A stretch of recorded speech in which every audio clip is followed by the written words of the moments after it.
Good morning, I'm Taylor Wilson, and today is Saturday, November 30th, 2024. This is The Excerpt. Today, a look at Canada's Prime Minister's trip to Mar-a-Lago, plus how Trump won a Latino-majority area along the border this election, and we talk about Biden's legacy with trains. Canadian Prime Minister Justin Trudeau landed in West Palm Beach, Florida yesterday evening for a dinner meeting with President-elect Donald Trump at his Mar-a-Lago estate, just days after Trump vowed to enact a 25% tariff on all products coming into the U.S. from Canada and Mexico. Trudeau is the first of the leaders from the G7 group of industrial democracies to visit the president-elect. Others joining the meeting included several proposed members of the next administration, including North Dakota Governor Doug Burgum, the nominee for Interior Secretary, Cantor Fitzgerald CEO Howard Lutnick, the Commerce Secretary nominee, and Congressman Mike Waltz, who's been named the next National Security Advisor. The meeting was prompted by Trump's threat, aired in a Monday post on his social media platform Truth Social, to sign an executive order on his first day in office to hit the top U.S. trade partners with steep tariffs. Because tariffs are paid by importers, not by the originating countries, the additional costs typically are passed along to consumers. That's prompted anxiety, not just among American consumers, but also officials in Mexico and Canada. Canada is the top U.S. trading partner. President-elect Donald Trump won the Rio Grande Valley, a Latino-majority area along the border in South Texas. What's that tell us more broadly about Latino voters and the parties pitching to them? I spoke with USA Today's senior national news reporter Rebecca Morin for more. Hello, Rebecca. Hey, how's it going? Good. Thanks for hopping on the show today. So would you just start by telling us about Rufino Herrera? You spoke with him in this part of Texas. What's his story and his background? So Rufino lives in this small town called Weslaco, Texas. It's in this area called the Rio Grande Valley in the southernmost tip of Texas. And Rio Grande Valley is a predominantly Hispanic area, many Latino voters. He's someone who is very outspoken. He invited me into his home to talk a little bit more about politics after the 2024 election and what we saw happen in the Rio Grande Valley, which was this shift red in an area that used to be a very big Democratic stronghold. And Rufino told me he remembers voting for Democratic presidents. The last Democratic president he voted for was Barack Obama. He has felt in recent years, though, that his values don't align with the party anymore. And he thinks it's not because he feels like he's Republican. He just feels like the party has shifted away from the core of what they were. Democrats used to be the party for workers, and that's what he felt like. He grew up very working class. He talked about that and how he's transitioned from thinking that he was a Democrat to really feeling like the Republican Party is who's working for him now. Yeah, so I mean, he's not alone, as you outline in this piece, and we'll get to this shift. What has this valley really been politically, traditionally? You touched on it. I mean, has it just been a complete Democratic stronghold, really historically? Yeah, so for a long time, a lot of the people who live in this region have just been Democrats because that's what their family has been, that's what their friends have been. One county in the region, they have been voting for the Democratic presidential candidate since 1896 in Starr County. And this election cycle, Donald Trump flipped that. This is a place though that for decades, for a century almost, has been a Democratic stronghold. But we're definitely seeing this shift, even if it's just at the presidential level, that's happening. All right, so how did things shake out this election? We know this was a conversation really nationwide, trying to figure out how Trump pulled this off for a second time.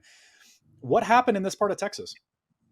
Republicans have been really heavily investing in this area, in Latino voters. They opened up community centers to help residents learn English, to help them with citizenship papers.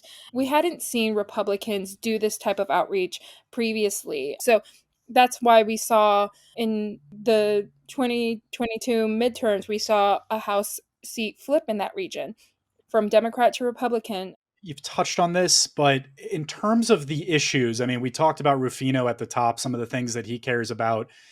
Really, what are some of the major issues folks in these communities care about? Why do they feel Republicans are better suited for their needs? I think what it comes down to And I think everyone's maybe getting tired of hearing this. It's about money. It's about how far does my paycheck stretch? This area is a very poor region of Texas and of the country. A lot of people live paycheck to paycheck. And when things are getting more expensive, your wages aren't growing up.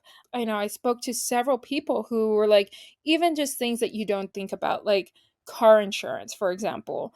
And people feel like a big shift that happened under the Biden administration. The pandemic caused inflation. Inflation has been coming down, but it's not reaching people's pockets as quickly as they would like. And they're feeling the brunt of it, especially in this region where there aren't a lot of high level paying jobs that are always available. The good jobs are being teachers, working for Border Patrol. Those are very limited. And so that was one of the top concerns. Another, living on the border, it's always going to be immigration. And that is a complicated issue. Border communities for a really long time have always held the brunt of helping migrants who are coming to the United States to seek asylum.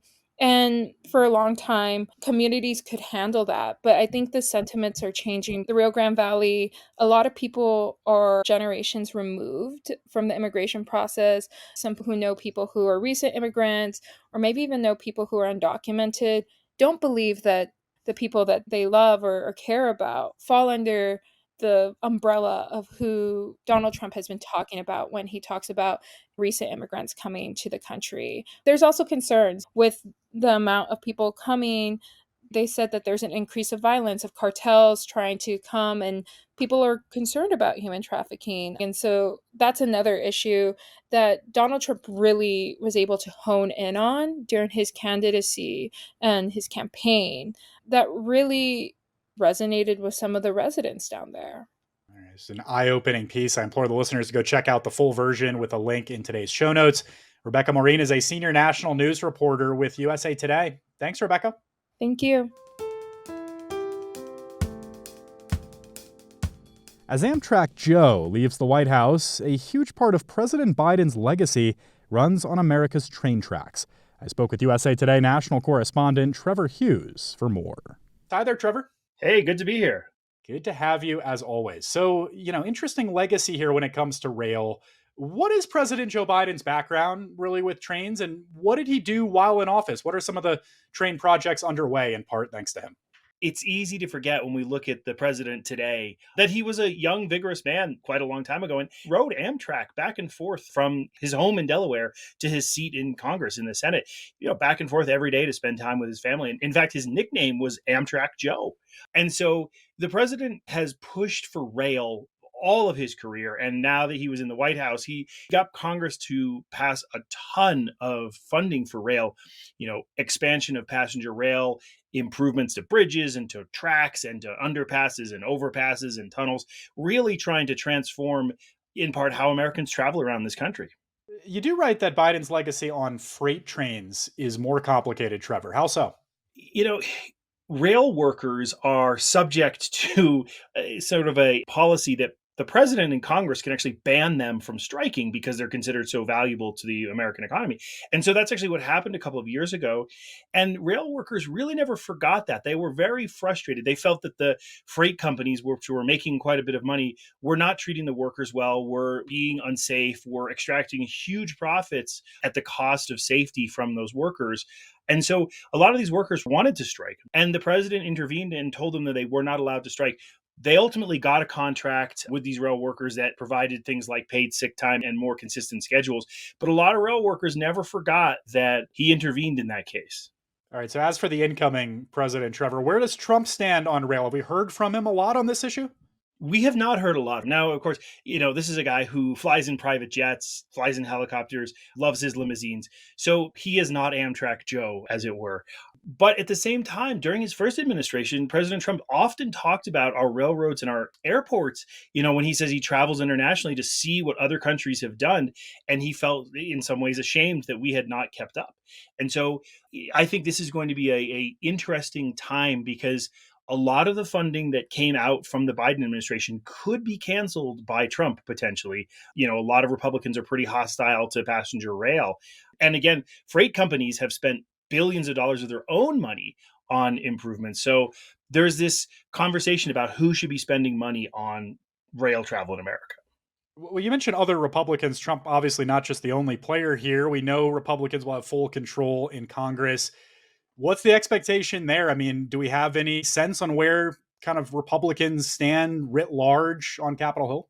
No. Many of the people who were in office when Congress passed the initial rail funding during the Biden administration, many of those folks are still in office and they voted for this. You also have to bear in mind that this is billions and billions of dollars being spent at American factories, at American steel mills, building locomotives, making tracks, construction companies. This is a lot of money being spent in basically every state, many of them Republican states. So the train folks I talk to are optimistic that this, infrastructure spending will really remain.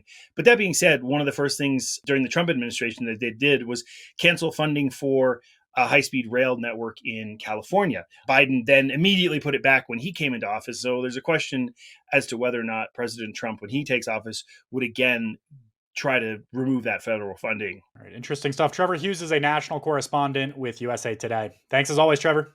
You bet. French President Emmanuel Macron yesterday praised the more than 1,000 craftspeople who helped rebuild Paris's Notre-Dame Cathedral. He called the work the project of the century. The 12th century cathedral will reopen its doors next week to tourists and Catholic visitors. The reconstruction work restored the cathedral's spire, stained glass windows, and carved stone gargoyles. The work came after a massive fire at the cathedral in 2019. The hormonal and physical changes that come with menopause are rarely discussed openly. The question is, why not? Dr. Judith Joseph, a psychiatrist and chair of the Women in Medicine Initiative for Columbia University, joins my colleague Dana Taylor to talk us through what's euphemistically known as the change.